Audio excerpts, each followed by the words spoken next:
ഇന്ന് ദുവാന്റെ ജീവിതത്തിലെ ഒരു സ്പെഷ്യൽ ഡേ ആണ്. ദുവാന്റെ മാത്രമല്ല ഞങ്ങളുടെയും. കാരണം ആദ്യമായിട്ട് അവള് സ്കൂളിൽ പോണ ദിവസമാണ്. ഒരിക്കലും ഉൾക്കൊള്ളാൻ പറ്റുന്നില്ല അവളിന്ന് സ്കൂളിൽ പോകാൻ മാത്രം വലിയ കുട്ടിയായെന്ന്.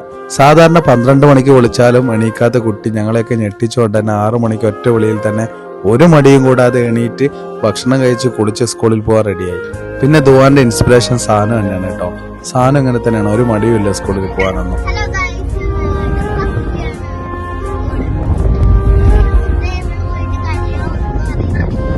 മനസ്സിൽ നല്ല സങ്കടം ഉണ്ടെന്ന മുഖത്ത് നമുക്ക് ചെറുതായിട്ട് അറിയാൻ പറ്റില്ല. പക്ഷെ ഞാൻ കരയൂല എന്നൊരു മനോഭാവത്തിലാണ് കേട്ടോ ദുവാന്റെ പോക്ക്.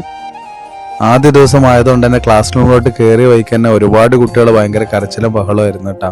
ടീച്ചർ അവിടെ ഇരുത്തിയ വഴിക്ക് തന്നെ ദുവ നിഷ്കളങ്കമായിട്ട് ഞങ്ങളെ ഒന്ന് നോക്കി. ഞങ്ങൾക്കും നല്ല ടെൻഷനും കാര്യങ്ങളൊക്കെ ഉണ്ടായിരുന്നു കേട്ടോ. എന്നാലും ഇവിടെ ഉച്ചവരെയുള്ള സ്കൂളിൽ എന്ന സമാനത്തോടെ നമ്മൾ അവിടെ നിന്ന് പോയി.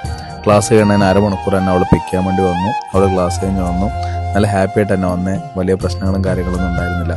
പിന്നെ അതിൻ്റെ മെയിനായിട്ടുള്ള റീസൺ എന്ന് പറഞ്ഞാൽ ഈ സ്കൂളും പരിസരമൊക്കെ അവൾക്ക് നല്ല സുപരിചിതമാണ്. സാനുവിനെ വിളിക്കാനും കൊണ്ടാക്കാനും വരുമ്പോൾ അവൾ മിക്ക ദിവസങ്ങളിൽ അവളും കൂടെ ഉണ്ടാവാറുണ്ട്. എന്തായാലും അവളുടെ ഫസ്റ്റ് ചുവടുപ്പ് പറഞ്ഞ അവളുടെ ജീവിതത്തിലെ ഒരു സ്പെഷ്യൽ ഡേ ആയിരുന്നു അന്ന്. അടുത്ത വീഡിയോ ആയിട്ട് പിന്നെ കാണാം. Thank you for watching this video.